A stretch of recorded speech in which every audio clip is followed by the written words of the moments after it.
responsif, bertanggungjawab dan reformis.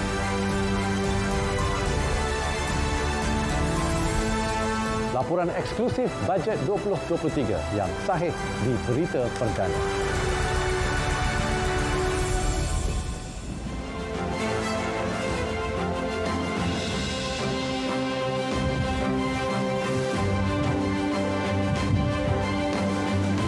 Terima kasih Tengku Datuk Seri Zafrul Tengku Abdul Aziz. Bajet yang menyejahterakan keluarga Malaysia. Assalamualaikum dan salam sejahtera. Saya Faris Izzat Syahrudin. Saya Farhatul Asyati Osman. Inilah bajet hasil perancangan teliti. Warga diberi berjenis bantuan, industri diberi pelbagai sokongan. Saya Nurul Hidayanawan. Terus bersama kami dalam Berita Perdana, edisi khas Bajet 2023.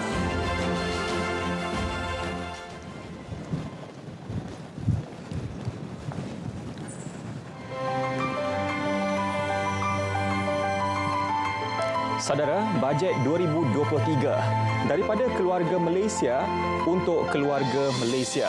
Selepas menerima lebih 12,000 cadangan menerusi lebih 200 sesi libat urus, akhirnya harapan keluarga Malaysia dizahirkan menerusi dokumen Bajet 2023.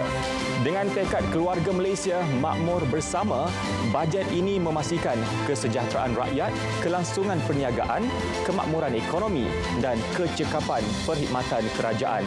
Bajet 2023 memperuntukkan RM372.3 bilion meningkat berbanding bajet 2021 dan 2022. Menerusi agenda bajet responsif, RM272.3 bilion disedia untuk perbelanjaan mengurus, RM95 bilion lagi untuk pembangunan. Sementara RM5 bilion di bawah kumpulan wang COVID-19. Manakala RM2 bilion lagi bagi simpanan luar jangka. Strategi keutamaan kepada rakyat melibatkan 12 fokus. Antaranya B40, M40, kos sara hidup dan pemilikan rumah. Juga kerjaya, latihan dan kemahiran serta pesawah, nelayan dan pekebun kecil.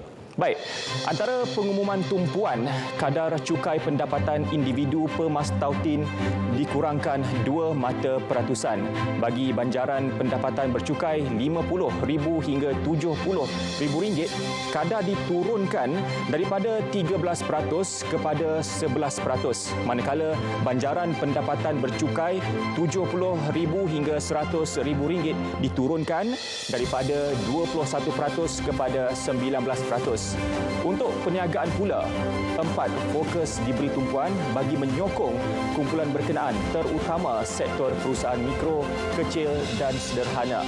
Seterusnya, agenda bajet bertanggungjawab. Bagi strategi tanggungjawab fiskal, fokus terserah kepada konsolidasi fiskal, kemapanan hasil dan menangani ketirisan hasil. Sementara pembinaan daya tahan negara pula membabitkan aspek kesihatan, keselamatan dan pertahanan, sekuriti makanan serta penipuan keuangan.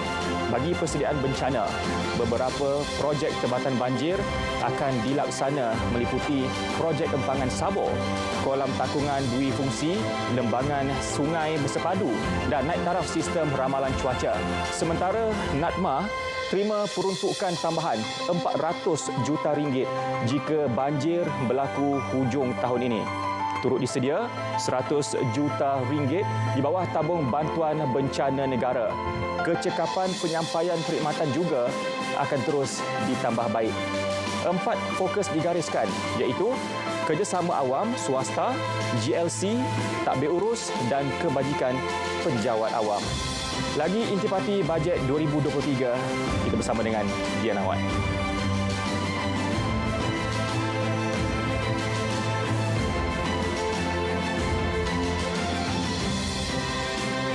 Bajet reformis menjadi agenda ketiga. Di bawahnya ada 4 strategi. Ia meliputi pembaharuan industri, pembangunan infrastruktur negara, pembangunan inklusif dan pembangunan mampan. Strategi pertama membabitkan 6 fokus bagi tarikan pelaburan, sektor-sektor berimpak tinggi dan strategik akan terus disokong. Untuk pembangunan sektor komoditi, peruntukan khusus disalur kepada Felda, Felkra dan Rizda. Saudara, sokongan kepada industri kreatif turut diperhebat. Pelbagai inisiatif dan insentif disedia, antaranya dana penerbitan filem kenegaraan dan dana kandungan digital. Begitu juga dengan industri sukan. Usaha menyelenggara, naik taraf dan bina kemudahan akan terus dilaksana. Juga mencungkil bakat-bakat baharu. Fokus bagi strategi kedua pula meliputi peruntukan pembangunan terbesar, projek pembangunan utama dan projek strategik ini termasuk MRT Lebuh-Raya Pen Borneo, ECRL, RTS Link dan Central Spine Road. Bagi pembangunan inklusif, syiar Islam antara yang diberi tumpuan. Juga infrastruktur luar bandar dan pembangunan antara wilayah. Selain itu, jaringan digital turut jadi fokus menerusi pelaksana jendela fasa 2. Strategi terakhir, pembangunan mampan. Tumpuan terus terarah kepada isu perubahan iklim. Usaha akan dipergiat dalam menangani krisis pemanasan global. 3 perkara diberi fokus iaitu komitmen karbon neutral 2050, kelangsungan biodiversity dan komuniti lestari. Baik, kita terus saja bersama Farhato. Silakan Farhato. Terima kasih Diana Wai. Perdana Menteri Datuk Seri Ismail Sabri Yaakob yakin bajet 2023 ialah bajet yang mensejahterakan keluarga Malaysia. Beliau juga percaya bajet ini menumpu aspek pemulihan ekonomi sebagai persediaan untuk menghadapi keadaan ekonomi yang tidak menentu tahun depan. Bersama Mohan Chinasamy, eksklusif menemu bual Perdana Menteri sejurus selepas pembentangan bajet petang tadi. Baik, selesai sudah pembentangan belanjawan 2023. Jadi bagi mendapatkan reaksi, kita akan bersama dengan Yang Berhormat Perdana Menteri Datuk Seri Ismail Sabri Yaakob untuk bertanya kepada beliau apakah yang beliau harapkan dalam belanjawan ini, apakah reaksi beliau. Datuk Seri, sikit Datuk Seri. Datuk Seri, reaksi Datuk Seri. Reaksi Datuk Seri dengan pembentangan sebentar tadi. Saya gembira dengan bajet yang dibentangkan kerana bersesuaian dengan tema keluarga bajet ini, iaitu keluarga Malaysia makmur bersama. Jadi bajet ini mencakupi semua. Bukan saja dari segi kumpulan-kumpulan kumpulan tertentu dikhususkan dengan di bawah tajuk-tajuk tertentu, seperti kumpulan B40, dan selama ini ramai yang menganggap kumpulan M40 ditinggalkan di dalam bajet. Tahun ini diperjelaskan, banyak perkara yang melibatkan M40 juga. Begitu juga dengan kumpulan belia wanita. Banyak tahun ini, bukan saja dari segi menjaga kebajikan mereka, tapi dari segi perniagaan dan sebagainya. Begitu juga dengan belia kumpulan komuniti perniagaan juga banyak yang disebutkan tadi, terutamanya dari segi PMKS dan sebagainya. Program untuk industri bagi memulihkan ekonomi. Yang kita tahu tahun depan mungkin agak ada ketidaktentuan dari segi ekonomi. Juga diberikan fokus di dalam bajet kali ini. Jadi bajet kali ini direct kepada rakyat, komuniti perniagaan, pemulihan ekonomi dan sebagainya. Jadi ianya jelas untuk kemakmuran rakyat kita. Jadi bajet kali ini memang jelas konsep mensejahterakan keluarga Malaysia. Mensejahterakan keluarga Malaysia. Sebab itu saya kata tadi, mencakupi keseluruhan keluarga Malaysia. Baik, terima kasih Datuk Seri. Terima kasih. Begitulah tadi penjelasan daripada Yang Berhormat Perdana Menteri Datuk Seri Ismail Sabri Yaakob berhubung dengan pembentangan belanjawan yang diumumkan pada hari ini yang bersifat bersifat sebagai mensejahterakan keluarga Malaysia. Sekian sahaja laporan saya. Kembali ke studio. Baik, pembentangan bajet 2023 memberi penekanan kepada isu-isu yang dapat menangani kelembapan ekonomi tahun depan. Menteri Keuangan Tengku Datuk Seri Zafrul Tengku Abdul Aziz berkata, ia berikutan Malaysia juga bakal terkesan berdasarkan kadar KDNK yang dijangka berkurangan pada 2023. Dan Malaysia juga akan terkesan sedikit kerana tahun ini jangkaan kita ialah 6.5 hingga 7%, tapi tahun depan ialah 4 hingga 5%. Dari itu bajet yang kita umumkan hari ini agak memberi fokus kepada isu-isu yang dapat menangani kelembapan ekonomi global pada tahun depan. Bercakap dalam sidang media, beliau turut mengakui lebih banyak fokus diberikan kepada Sabah dan Sarawak dengan menambah baik fasiliti sekolah-sekolah daif, hospital dan klinik-klinik kerajaan yang usang. Peruntukan besar turut disalur kepada negeri berkenaan bagi mempercepatkan pembinaan lebuh raya Pen Borneo.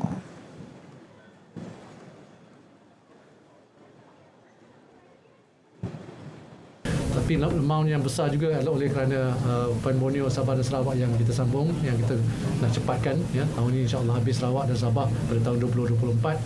Dan begitu juga banyak pembangunan infrastruktur yang lain yang kita beri fokus juga kepada Sabah dan Sarawak di dalam bajet ini.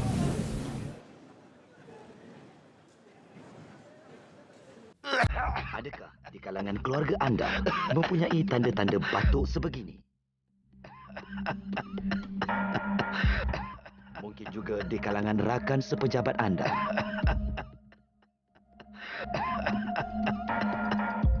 Mungkin juga sahabat anda. Sahabat anda ini disahkan dijangkiti TB. Anda merupakan kontak pesakit TB. TB merupakan penyakit yang berjangkit. Kuman TB boleh merebak melalui udara semasa pesakit batuk atau bersin. Jalani ujian saringan. Pengesanan awal dapat menyelamatkan nyawa anda. TB boleh menyebabkan kematian jika tidak dirawat.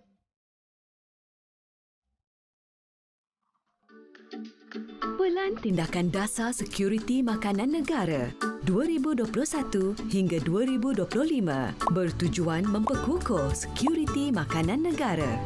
Berikut langkah proaktif menangani isu bekalan harga makanan. Pelaksanaan stok simpanan ayam menerusi Lembaga Pertubuhan Peladang. Mempermudahkan proses pembayaran tuntutan subsidi harga ayam dan telur. Memudah cara prosedur import melalui penangguhan fee permit dan mewujudkan laluan pantas barangan makanan haiwan. Memperkasa pemasaran dan pasaran oleh Persatuan Nelayan. Mempergiat kempen makan ikan segar beku dan air tawar. Memperkukuh rantaian pengeluaran hasil pertanian komuniti. Menjadikan aktiviti pertanian komuniti sebagai usaha ke arah sekuriti makanan negara.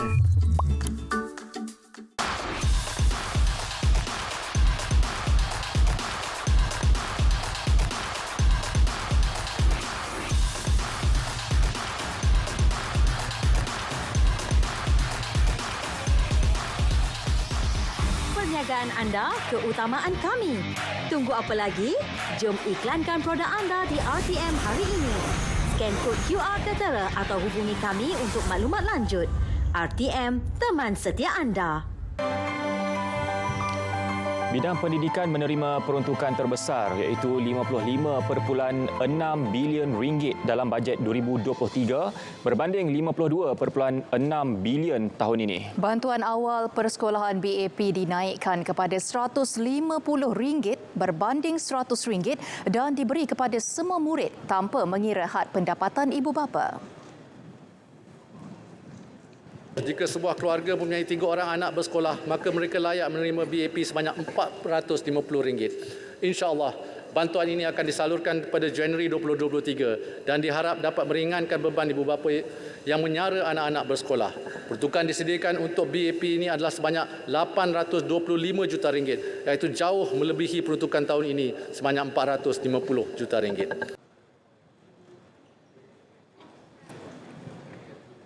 Kadar rancangan makanan tambahan RMT dinaikkan daripada RM2.50 kepada RM3.50 di Semenanjung dan RM3 kepada RM4 di Sabah, Sarawak dan Labuan.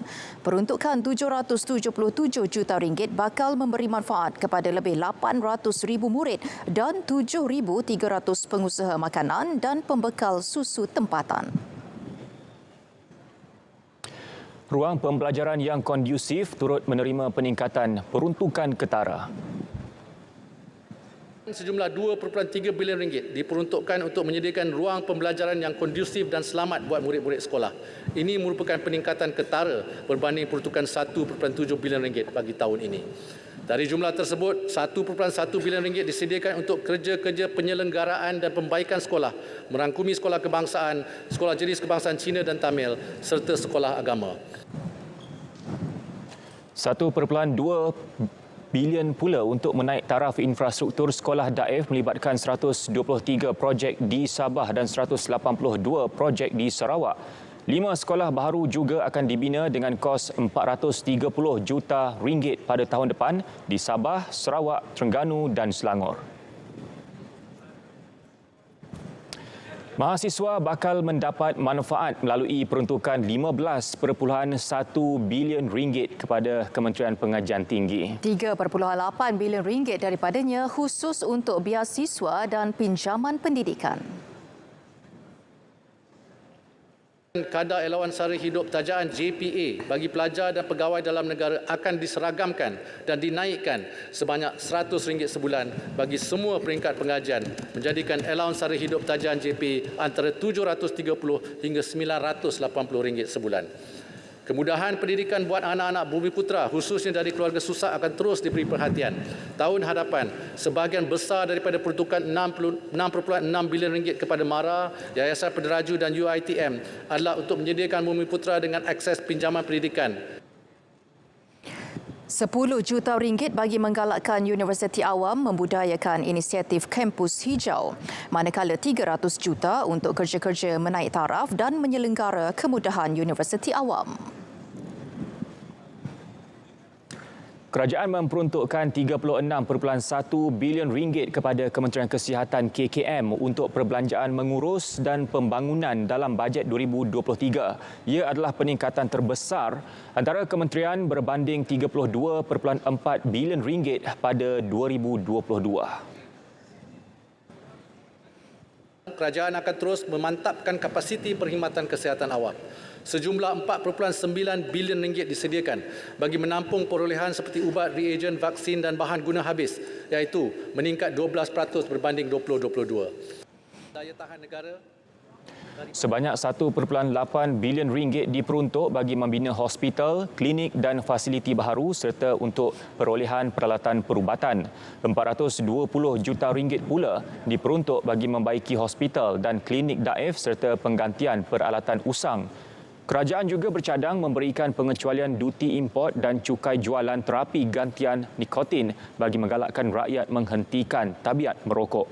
Sebanyak RM80 juta disediakan bagi skim peduli kesihatan untuk kumpulan B40 Packer B40 termasuk saringan penyakit kencing manis untuk mempergiat agenda saringan rakyat. Selain itu, RM734 juta bagi program MySalam akan memanfaatkan 1.5 juta individu B40 termasuk 500,000 individu yang menerima pampasan disebabkan COVID-19. Sejumlah peruntukan yang besar lebih RM55 bilion disediakan dalam belanjawan 2023 bagi meminimumkan kos sara hidup. Sebanyak RM200 juta akan dibelanjakan bagi menampung kos pengangkutan dan pengedaran bagi memastikan barangan keperluan sampai ke tangan pengguna di luar bandar. Program itu akan diperluas ke 23 kawasan baharu di luar bandar Sabah dan Sarawak. Berikutan impak positif yang diterima, program jualan murah keluarga Malaysia akan diperluas ke seluruh negara meliputi 600 DUN dan Universiti Awam dengan peruntukan RM100 juta.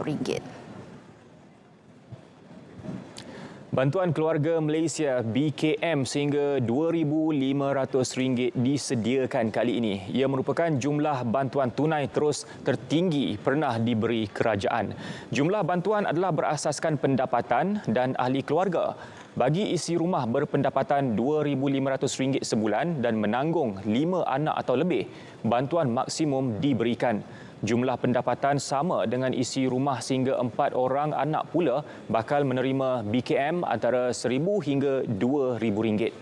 Isi rumah berpendapatan RM2,500 hingga RM5,000 akan menerima BKM sebanyak RM500 hingga RM1,250. Golongan bujang pula, mereka akan terus menerima BKM masing-masing sebanyak RM600 dan RM350 bergantung kepada had pendapatan tertentu.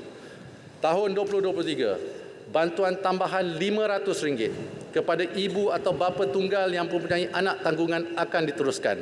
Ini bermakna ibu atau bapa tunggal layak menerima bantuan maksimum sehingga RM3,000. Kadar BKM maksimum ini meningkat berbanding RM2,500 tahun ini.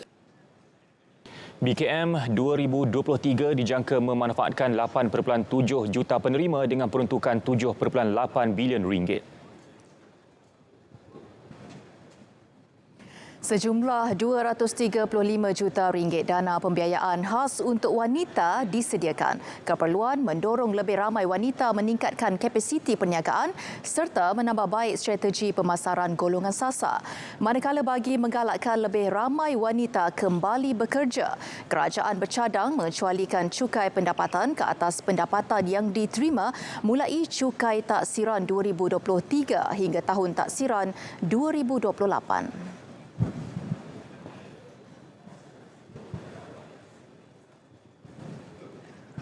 Bagi terus memperkasa peranan wanita di peringkat kepimpinan korporat, Suruhanjaya Security akan memperkenalkan program latihan khas untuk meningkatkan kemahiran wanita, mengenal pasti dan seterusnya menambah bilangan wanita yang layak untuk dilantik sebagai ahli lembaga pengarah. Selain itu, Gender Focal Team bakal diwujudkan di setiap kementerian dan agensi bagi memastikan dasar yang direncana mengambil kira kepentingan gender. Tribunal Anti Gangguan Seksual juga akan ditubuhkan agar segala bentuk gangguan seksual tidak lagi berlaku. Dan untuk menangani isu kesihatan mental serta keganasan rumah tangga, sejumlah RM8 juta akan disedia untuk perkukuh pusat sokongan sosial setempat. Bagi aspek kebajikan kanak-kanak, RM188 juta disediakan untuk program pendidikan awal kanak-kanak di bawah Jabatan Kemajuan Masyarakat atau KEMAS. Kerajaan juga bersetuju melanjutkan pelepasan cukai sehingga 2024 untuk meringankan beban keuangan ibu bapa. 10 buah taska kemas termasuk 3 projek baru di Port Dickson, Negeri Sembilan, Limbang, Sarawak dan Pasir Putih, Kelantan. Seperti yang telah diumumkan oleh Yang Berhormat Perdana Menteri, allowance pembantu kemas sukarela akan dinaikkan mulai tahun 2023. Bagi meringankan beban kewangan ibu bapa yang memberikan pendidikan awal anak-anak, kerajaan bersetuju melanjutkan sehingga tahun taksiran 2024 pelepasan cukai sehingga RM3,000 ke atas bayaran yuran taska dan tadika berdaftar. Manakala menerusi inisiatif Cahaya Mata Keluarga Malaysia, ibu daripada isi rumah penerima BKM yang melahirkan anak pada tahun 2023 akan diberi bantuan tunai one-off sebanyak RM500 bertujuan meningkatkan kadar kelahiran dan mengurangkan masalah kanak-kanak bantut. Agenda memperkasa komuniti memberi tumpuan kepada 4 golongan iaitu orang asli, warga emas, kanak-kanak dan golongan kurang upaya. Ia fokus menjurus pemberian bantuan, kemudahan infrastruktur dan program sosioekonomi. Peruntukan untuk masyarakat orang asli meningkat berbanding tahun lalu meliputi projek tanam semula ladang orang asli dan program pembangunan usahawan orang asli dan peluang tajaan pelajar orang asli. Bagi memudahkan pergerakan OKU, RM10 juta disediakan bagi pemberian baucer perjalanan melalui perkhidmatan e-hailing. Lebih menarik, bajet kali ini turut menitik beratkan peluang kerja bagi banduan di bawah inisiatif agro penjara dan potongan cukai tambahan buat majikan yang menggaji bekas banduan dan institusi pemulihan.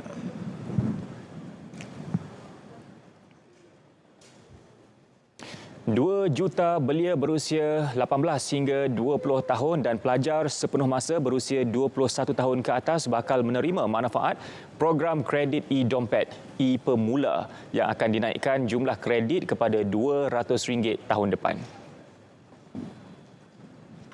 Inisiatif e-Pemula pada tahun ini telah menawarkan kredit e-Dompet berjumlah RM150 kepada belia. Atas komitmen Yang Berhormat Perdana Menteri untuk menambah baik program ini, e-Pemula akan diteruskan dengan menaikkan jumlah kredit kepada RM200 untuk manfaat 2 juta belia daripada 18 hingga 20 tahun dan pelajar sepenuh masa 21 tahun ke atas dengan peruntukan RM400 juta. Selain itu, inisiatif penggajian di bawah Pertubuhan Keselamatan Sosial Perkeso turut disediakan kepada majikan yang menggaji belia berumur 18 hingga 30 tahun yang menganggur lebih 3 bulan. Inisiatif turut dipanjangkan kepada majikan yang mengambil graduan pendidikan dan latihan teknikal dan vokasional TVET.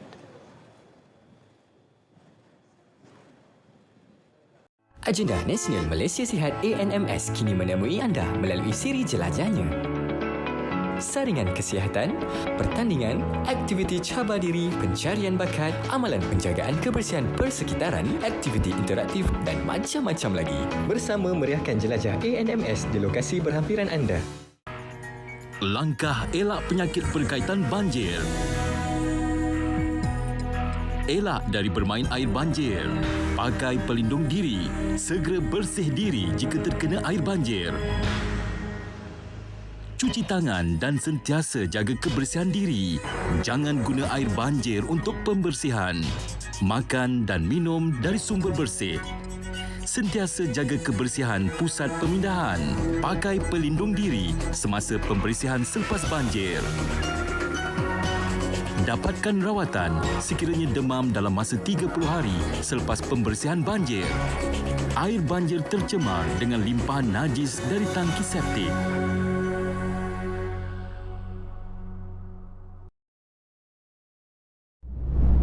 Jelajah aspirasi keluarga Malaysia, pameran kementerian di Sukanado, sukan rakyat jualan IKS Kuo, di Karnival Kejayo kita berjumpa. Mau kita pergi ke jelajah aspirasi keluarga Malaysia di 9 pada 7 hingga 9 Oktober 9 pagi hingga 9 malam di Dataran Seri Jompo, Batas Seri Jompo di 9. Mau terojah? Lidah ni memang tak bertulang, tapi mampu menjatuhkan negara. Mogi suayan seri tadi keseliwan ngak, kompeti saya tetap petih. Lagi-lagi kalau di media sosial, satu dunia boleh tengok. Tak masuk syurga orang yang sebar fitnah. Rugi, di sini mengata. Sana bergaduh. Sudahnya, pecah belah. Jika datang kepada kamu seorang fasik membawakan satu berita, selidikilah kebenarannya terlebih dahulu. Supaya kamu tidak menimpakan satu kaum disebabkan kejahilan kamu. Inikah yang kita nak wariskan kepada generasi kita? Di dalam betul tak?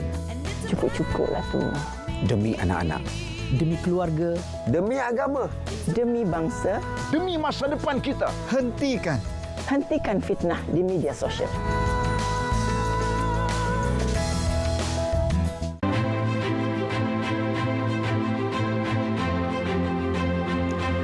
Untuk mengulas bajet 2023 bersama kami di studio Dr. Ida Mat Yassin, merupakan pensyarah kanan Putra Business School.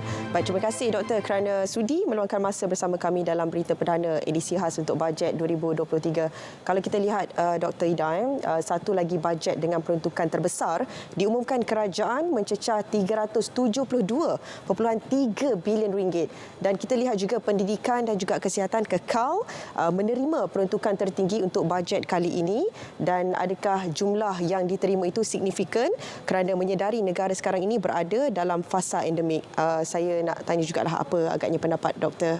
untuk bajet kali ini? Terima kasih Dia dan RTM kerana mengundang saya ke studio. Dengan lebihan sebanyak 50 bilion ringgit berbanding tahun lepas, satu bajet yang signifikan pada pandangan saya Dia. Dan kita meneruskan rancangan kita seperti yang dahulu memberi penekanan kepada sektor pendidikan dan juga kesihatan. Bagaimanapun ada sektor lain juga yang diberi penekanan, terutama dari segi infrastruktur. Jadi itu sesuatu yang baik kerana jika melihat kepada jangka masa panjang, sudah tentu ini sesuatu yang perlu kita lakukan. Dan fasa endemik ni memperlihatkan bahawa ekonomi kita telah dibuka semula, walaupun tidak 100% bagi setengah sektor, tetapi kita mengharapkan yang terbaik pada tahun depan. Walaupun dijangkakan keadaan ekonomi global agak kemungkinannya perlahan pada tahun 2023. Baik, dan doktor menyebut juga tentang ekonomi dilihat perlahan, ekonomi global juga. Jadi Malaysia juga tidak terkecuali berdepan dengan iklim ekonomi global dan dijangka lebih mencabar ni doktor ni untuk tahun hadapan. Justru langkah-langkah bagi melindungi kebajikan rakyat di bawah bajet 2023 untuk berbekalkan juga dengan ruang fizikal yang ada ni. Doktor melihat apa agaknya antara inisiatif yang menarik perhatian untuk pembentangan bajet bagi tahun 2023 ni, doktor? Dari segi fiskal ini masih defisit lagi tetapi dari segi angka mungkin sedikit berkurang, iaitu 5.5% KDNK berbanding tahun lepas 5.8%.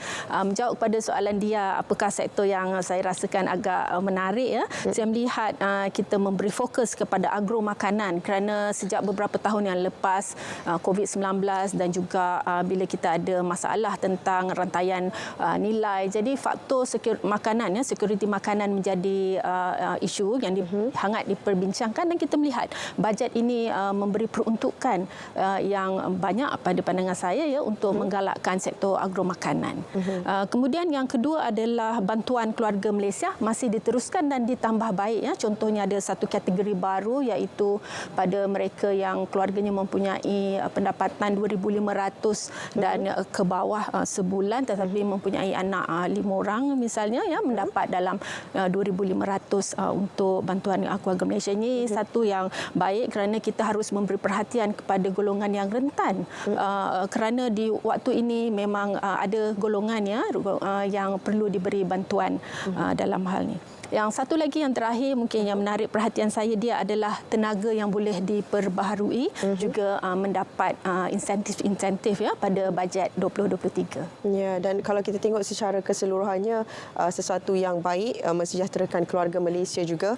Tapi doktor, ada juga lagi yang saya nak tanyakan selepas ini untuk kesoalan yang seterusnya, tetapi kita nak saksikan dahulu doktor reaksi dari Sabah dan Sarawak mengenai bajet 2023 untuk kali ini. Baik, ini dia. Rakyat Sabah dan Sarawak turut menyambut baik peruntukan yang disediakan. Kedua-duanya terus menerima manfaat besar daripada peruntukan pembangunan. Sabah bakal menerima 6.3 bilion ringgit, manakala Sarawak 5.4 bilion ringgit. Ia bagi melaksana projek infrastruktur air, elektrik, jalan raya, kesihatan dan kemudahan pendidikan. Ketua Menteri Sabah, Datuk Seri Panglima Haji Jinor dalam kenyataannya berkata, belanjawan ini konsisten dengan komitmen Kerajaan Persekutuan untuk memastikan tiada siapa terpinggir dalam arus perdana pembangunan. Beliau turut mengalu-alukan juga komitmen Kerajaan Persekutuan untuk memastikan keselamatan Sabah dengan menaik taraf keselamatan di negeri itu, khususnya Eskom dan S-Zone, serta menyedia aset keselamatan tambahan. Dalam pada itu, bantuan yang memfokus kepada kebajikan rakyat, misalnya bantuan keluarga Malaysia BKM, terus mendapat perhatian rakyat. Pendapat saya, apa yang dibentangkan sebentar tadi memang amat baik bagi kami yang berkeluarga. Memang dia suatu keperluan yang penting untuk sekarang. Alhamdulillah lah ditingkatkan, dinaikkan. Pandangan saya mengenai bajet yang baru saja dikatakan tadi itu adalah bagi bantuan itu adalah sangat baiklah sebab ianya dapat membantu khususnya keluarga-keluarga yang ada pendapatan yang rendah lah. Saya berharap agar penerima memanfaatkan dengan sebaik mungkin lah. Baik Doktor, itu antara reaksi yang diterima untuk mereka berada di Sabah dan juga Sarawak, dan kedua-dua negeri itu juga turut meraih manfaat besar untuk peruntukan bajet bagi tahun ini, tahun depan 2023. Dan Doktor, bagaimana peruntukan yang dilihat juga yang diterima mampu memperkukuh kelangsungan untuk pembangunan di wilayah Borneo, terutamanya apabila melibatkan projek-projek infrastruktur. Bagaimana, apa pendapat Doktor berkenaan dengan ini? Terima kasih dia. Di wilayah Sabah dan Sarawak memang projek infrastruktur adalah yang mereka sangat perlukan ya. Dalam bajet yang disebut tadi adalah melibatkan infrastruktur kesihatan, kemudahan pendidikan ya, dan juga jalan raya, elektrik dan sebagainya. Ada satu projek yang mungkin menarik perhatian saya adalah pembangunan bandar-bandar bersempadan dengan Indonesia. Contohnya di Sabah, di Kalabakan, dan di Tebedu dan Bakalalan di Sarawak, di mana kita melihat bahawa di ketiga-tiga tempat ini ya, kerajaan cuba memberi pembangunan di sempadan ya. Itu kalau di Semenanjung ni kita ada Bukit Kayu Hitam, iaitu sempadan dengan Thailand. Jadi ini adalah sesuatu yang baik, kerana jika kita ingin membangunkan sesuatu kawasan tu memang kita harus mulakan dengan pembangunan, dan infrastruktur memang harus diberi perhatian terlebih dahulu ya. Dan pada asalnya tempat-tempat ini juga adalah di mana mereka ada peluang perniagaan dan pekerjaan juga boleh diwujudkan. Kita tahu bahawa Indonesia akan beralih ya kepada ibu negara yang baru di mana di Borneo. Jadi Malaysia juga harus turut sama memberi perhatian kepada wilayah Sabah dan Sarawak ya, supaya kedua-dua negara ini sama-sama akan membangunkan kawasan tersebut. Jadi sudah dilihat dalam bajet 2023 tentang permulaan iaitu pembangunan bandar-bandar bersempadan Indonesia. Doktor, kalau berbalik pula kepada bajet yang diperuntukkan untuk pendidikan, dan apa pendapat doktor jugalah untuk pembentangan bajet 2023 ini, adakah ianya dapat membantu dari segi kalau kita nak pulihkan semula? Kita tahu fasa pandemik sepanjang 2 tahun sangat mencabar bagi mereka yang berada dalam sektor pendidikan. Adakah ia mampu untuk membaik pulih bagi tenaga pengajar khususnya ataupun mereka yang berada di sektor pendidikan ini untuk mengembalikan semula dari segi kemajuan pendidikan bagi terutamanya pelajar yang mula ketinggalan apabila contohnya lah doktor, belajar dalam talian sangat mencabar. Adakah doktor melihat ini mampu untuk membetulkan semula, memperbaiki semula apa yang telah berlaku kelompongan dalam sektor pendidikan ni doktor? Ya, setelah bukanlah berakhir ya, kita di fasa endemik COVID-19 ni, sekolah-sekolah telah kembali seperti biasa. Jadi kita mengharapkan momentum itu kembali, cuma dia tidaklah sangat cepat. Kita juga mengambil masa, dan kita melihat bahawa infrastruktur perlu diberi perhatian dalam hal ini. Dan juga kita harus menerima bahawa sejak COVID-19 ini pandangan kita terhadap pembelajaran atas talian ini mula berubah, di mana sebelum ini kita tidak boleh terima mungkin ya, tetapi setelah COVID-19 kita boleh menerima sedikit sebanyak. Cuma berbalik kepada isu tadi itu bergantung kepada adakah mereka di sekolah rendah ya, menengah ataupun di universiti. Kalau di sekolah rendah itu memang sebaiknya ya mereka ke sekolah dan sebagainya. Tetapi kita tidak boleh menidakkan bahawa kita ada satu saluran yang baru untuk belajar sebenarnya dalam hal pembelajaran ini. Dari sudut itu sektor pendidikan yang pastinya setiap peruntukan yang diberikan oleh kerajaan, apatah lagi apabila diumumkan peruntukan semakin bertambah dan sebagainya, dan apatah lagi pendidikan ini juga satu sektor yang mendapat antara peruntukan yang tertinggi juga. Jadi kita nak beralih juga antara peruntukan yang tertinggi juga diberikan kepada sudut kesihatan, sektor kesihatan, juga antara yang mengalami satu cabaran yang cukup besar sepanjang pandemik COVID-19. 2 tahun bukan cukup tempoh yang cukup pendek, jadi ianya memberi satu cabaran. Bagaimana doktor melihat peruntukan tertinggi ini akan membantu sektor kesihatan ini bangkit semula dan memberikan kebaikan kepada rakyat khususnya? Ya, sudah tentu. Akhirnya jika kita mempunyai sektor kesihatan yang kukuh ya, dengan bajet yang banyak, dia akan memberi manfaat kepada semua rakyat, tidak kira umur ya, dari bayi sehingga ke dewasa dan juga ke golongan yang tua.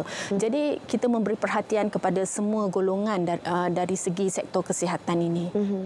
Dan pelbagai bantuan juga kita lihat diberikan kepada keluarga Malaysia atas apa yang berlaku sepanjang pandemik COVID-19, dan kita harapkan juga dengan pengumuman ataupun pembentangan bajet 2023 ini sesuatu yang pastinya memberi kelegaan untuk pelbagai keluarga Malaysia dari pelbagai sektor juga. Secara totalnya, Doktor, bagaimana Doktor melihat pembentangan ini memberi kelegaan secara total juga kepada keluarga Malaysia? Ya, sedikit sebanyak keluarga Malaysia tidak kira peringkat ya mendapat manfaat. Contohnya pada yang bekerja ada manfaat dari segi pelepasan cukai ya. Jadi setiap lapisan diberi manfaat daripada bajet ini.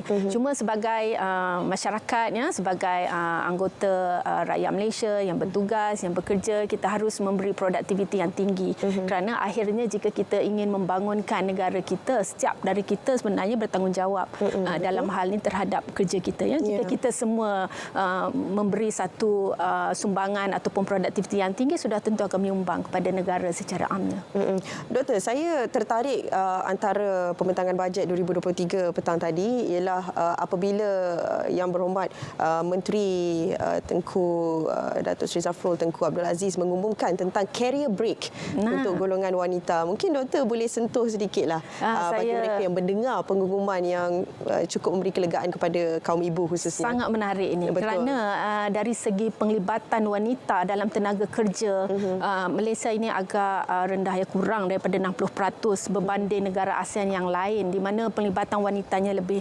Jadi sudah tentu yang menjadi cabaran besar adalah kerana untuk menguruskan keluarga sekiranya anak-anak masih kecil. Jadi sudah tentu career break ini menjadi satu kelegaan ya kepada wanita-wanita di luar sana. Kerana kita harus mengambil peluang. Ya, mereka masih produktif, cuma mereka memerlukan satu tempoh mungkin setahun dua ya untuk membesarkan anak dan sebagainya, ataupun saya ingin mencadangkan juga ya adanya tempat-tempat penjagaan kanak-kanak kemungkinannya di tempat-tempat kerja, kerana kita lihat jika sektor kerajaan ini rata-rata memang ada, cuma di sektor swasta agak kurang. Jadi jika kita mahu bahawa wanita akan turut serta dalam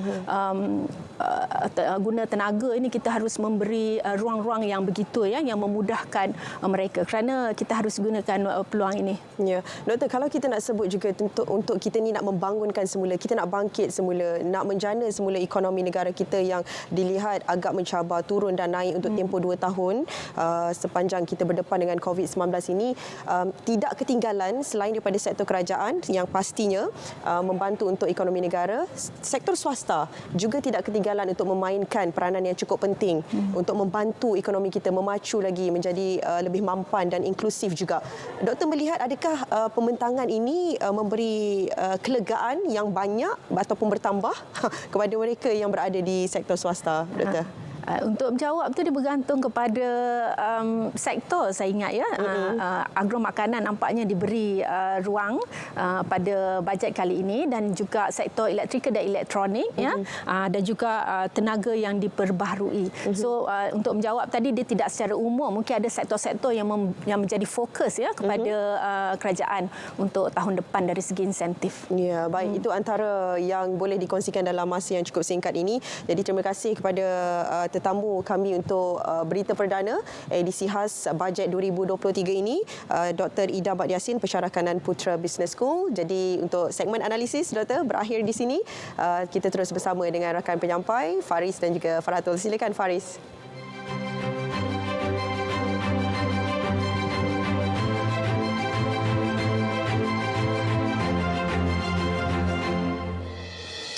Baik, pelaksanaan program MyStep diteruskan dengan menawarkan 50,000 peluang kerjaya secara kontrak dalam sektor awam dan syarikat berkaitan kerajaan GLC. Tempoh perkhidmatan MyStep sektor awam juga akan dilanjutkan hingga 31 Disember 2023.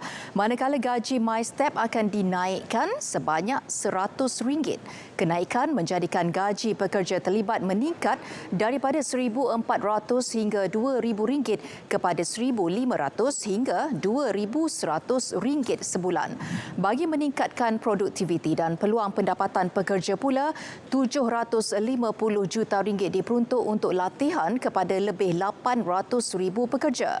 Dana inovasi digital bakal ditubuhkan bagi meningkatkan kebolehpasaran 9,000 graduan dalam pasaran modal. Turut disediakan dana RM20 juta bagi pelaksanaan program usahawan Siswazah. Bantuan khas keuangan Aidilfitri kepada penjawat awam dinaikkan kepada RM600. Bayaran akan dibuat pada Mac 2023. Bersama dengan kenaikan gaji tambahan khas 2023 sebanyak RM100 yang berkuat kuasa Januari 2023 dan bantuan khas kewangan sebanyak RM700 menjadikan jumlah tambahan keseluruhan untuk pejabat awam yang layak pada tahun 2023 adalah sebanyak RM2,500. Bagi memartabatkan syiar Islam, RM1.5 bilion disediakan bagi mengurus dan pembangunan hal ehwal Islam. RM150 juta turut disediakan untuk menyelenggara fasiliti pendidikan di bawah seliaan JAKIM. Antaranya sekolah agama rakyat, sekolah tahfiz dan institusi pondok berdaftar. Setiap tahun, kerajaan menyediakan hampir RM700 juta sebagai bayaran allowance bulanan kepada imam, guru kafah dan guru takmir. Mereka berperanan besar dalam mendidik anak-anak kita dan mengimarah Islam di peringkat komuniti. Maka kerajaan bersetuju untuk memberikan bayaran khas one-off RM500 kepada guru kafah, guru takmir, imam, bilal, siyak, noja dan marbun. Seramai 72,000 orang akan menerima manfaat. RM35.7 bilion diperuntuk bagi memperkukuh ketenteraman awam dan keselamatan negara. Dana diguna untuk pembelian dan penyelenggaraan aset selain menjaga kebajikan anggota keselamatan. Selain aset Angkatan Tentera dan Polis, peruntukan juga diguna untuk selenggara aset Agensi Penguatkuasaan Maritim Malaysia. Turut dilakukan perolehan alat pengimbas badan dan naik taraf fasiliti penjara. 25 lagi pos kawalan sempadan ditambah termasuk di kawasan keselamatan khas Pantai Timur Sabah Eskom. Bagi menjaga kebajikan anggota dan keluarga pihak keselamatan, rumah keluarga Angkatan Tentera serta kuartus polis bakal ditambah dan perumahan sedia ada dibaik pulih. Projek pembinaan kuartus Jabatan Penjara turut diteruskan. Selain itu, 21,000 pemegang kad veteran ATM dan pesara polis di Kuala Lumpur, Selangor, Pahang serta Pulau Pinang bakal menerima diskaun separuh harga bagi tambang pengangkutan awam. Bagi menggalakkan penggunaan pengangkutan awam ke tempat kerja, inisiatif PAS bulanan Mai 50 diteruskan. Hampir 180,000 pengguna bakal menerima manfaatnya. Ini bermakna Mai 50 sebenarnya mensubsidi pengguna sehingga RM150 sebulan atau RM1,800 setahun. Sementara itu, capaian bas awam di Melaka, Kota Kinabalu dan Kuching bakal ditambah baik dengan kos RM180 juta. 18 bas henti-henti kendalian MARA juga akan digantikan untuk manfaat pengguna di Kedah. Manakala subsidi pengangkutan udara akan diteruskan dengan peruntukan RM209 juta untuk kemudahan penduduk di pedalaman Sabah dan Sarawak. RM367 juta diperuntukkan bagi projek baharu Program Perumahan Rakyat PPR di Marang, Terengganu dan Arau Perlis. Penerimanya melibatkan lebih 12,000 penghuni baharu. 4,250 unit rumah mesra rakyat juga akan dibina melibatkan peruntukan RM358 juta. Tahun hadapan, peruntukan bagi bina baru dan baik pulih rumah di luar bandar yang ditingkatkan daripada RM360 juta kepada RM460 juta. Di samping itu, kadar siling bantuan bina baru rumah turut dinaikkan. Contohnya, daripada RM68,000 kepada RM79,000 seunit di Sabah dan Sarawak. Sehubungan itu, 3,000 rumah baru akan dibina dengan lebih separuhnya daripadanya di Sabah dan Sarawak. Kerajaan juga bercadang menaikkan pengecualian bayaran duty stamp kepada 75% bagi kediaman bernilai RM500,000 hingga RM1 juta sehingga penghujung tahun depan. Pindah milik harta tanah antara keluarga juga dikenakan duty stamp hanya RM10.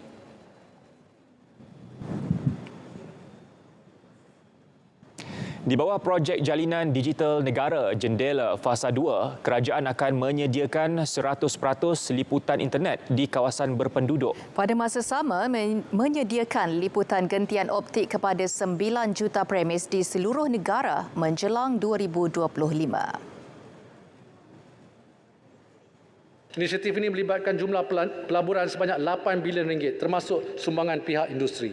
Bagi tahun 2023, inisiatif Jendela akan disediakan RM700 juta untuk melaksanakan ketersambungan digital di 47 kawasan perindustrian dan hampir 3,700 buah sekolah. Tenaga Nasional Berhad juga akan merintis pelaksanaan projek internet luar bandar dengan mengoptimumkan jaringan kabel elektrik untuk menyediakan kemudahan jalur lebar berkelajuan tinggi. Projek ini akan memanfaatkan lebih 60,000 penduduk luar bandar dan disokong melalui geran sepadan sebanyak RM25 juta. Dana lebih RM150 juta disediakan bagi memacu industri kreatif. Dan potongan cukai turut diberi kepada import dan jualan peralatan studio serta produksi penggambaran. Dana kandungan digital RM102 juta disediakan bagi memasarkan produk penggiat seni dan menggalakkan penghasilan lebih banyak karya kreatif dan malar segar. Penggiat seni juga boleh memperoleh peruntukan RM50 juta menerusi dana penerbitan filem kenegaraan Dekan. Bagi menyokong penggiat industri mencipta kandungan kreatif berkualiti tinggi, sumbangan kepada tabung komuniti filem dan pembangunan filem kenegaraan di bawah FINAS akan diberi potongan cukai.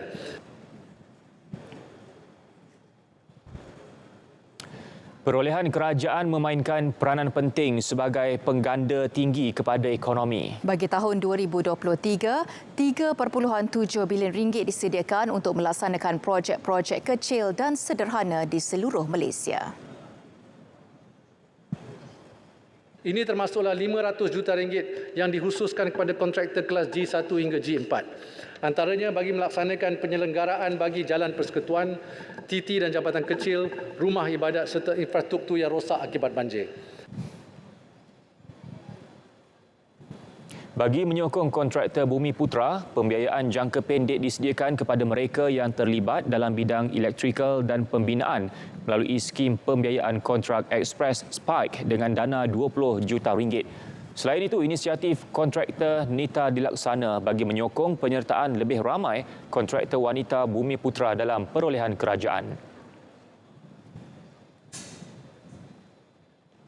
Bagi menyokong usaha pertanian lestari, RM56 juta diperuntukkan kepada Kementerian Pertanian dan Industri Makanan. Manakala tempoh galakkan cukai projek pengeluaran bahan makanan pula dilanjutkan sehingga akhir tahun 2025. Bioteknologi mampu meningkatkan produktiviti pertanian serta membangunkan pendekatan pertanian yang lebih mesra alam. Dengan itu, kerajaan bercadang melanjutkan insentif cukai bagi syarikat berstatus BioNexus untuk permohonannya terima sehingga hujung 2024. Di samping itu, insentif ini akan ditambah baik dengan pengecualian cukai pendapatan ke atas pendapatan berkanun dinaikkan daripada 70% kepada 100%. Insentif ini terpakai bagi sektor perkilangan, pertanian dan perkhidmatan.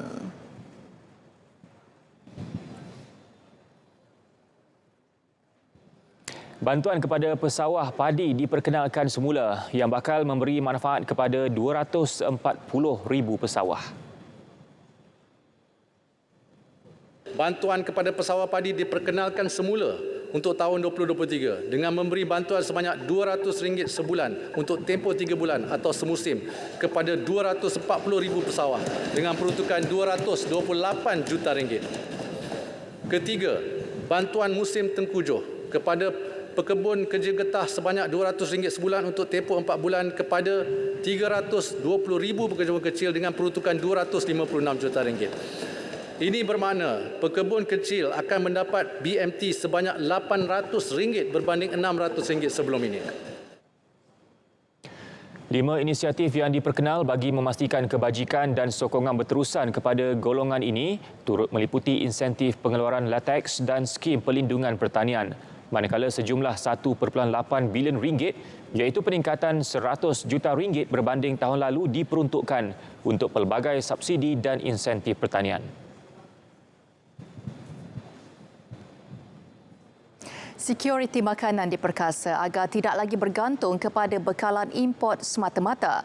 Untuk itu, tanah-tanah terbiar milik Felda, Felkra dan Risda serta agensi Kementerian Pertanian dan Industri Makanan berkeluasan hingga 800 ekar akan dimanfaatkan untuk tanaman makanan. Pertama, skim pembiayaan agrofood BNM pada kadar 3.5% untuk pengusaha agromakanan meningkatkan produktiviti pengeluaran disediakan dana RM1 bilion. Kedua, program pelaburan Agrovest oleh Agrobank antaranya bagi menyediakan dana permulaan kepada syarikat pemula pertanian berteknologi moden dengan dana RM250 juta.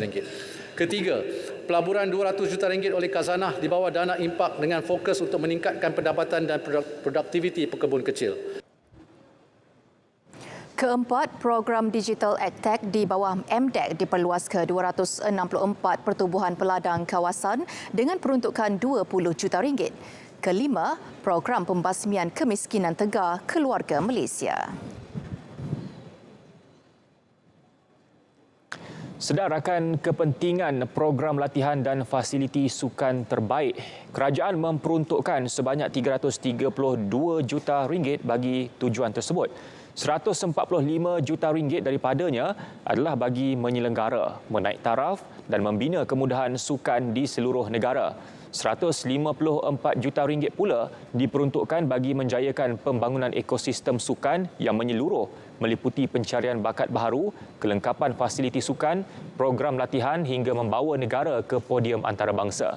Sementara itu, pecahan RM20 juta lagi disediakan buat sukan pemotoran menerusi pembangunan litar drag, manakala RM13 juta bagi pembangunan e-sukan. Selain itu, kerajaan turut menyediakan potongan cukai bagi pihak yang menyumbang kepada NGO yang terlibat dalam pembangunan sukan di peringkat akar umbi.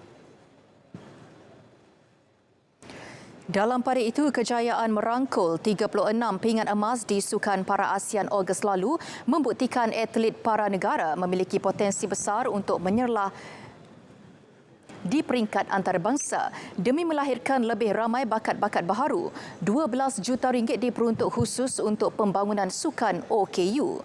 Juga tidak dilupakan, kebajikan atlet menerusi peruntukan RM5 juta kepada Yayasan Kebajikan Atlet Kebangsaan Yakib untuk tahun 2023 dan seterusnya.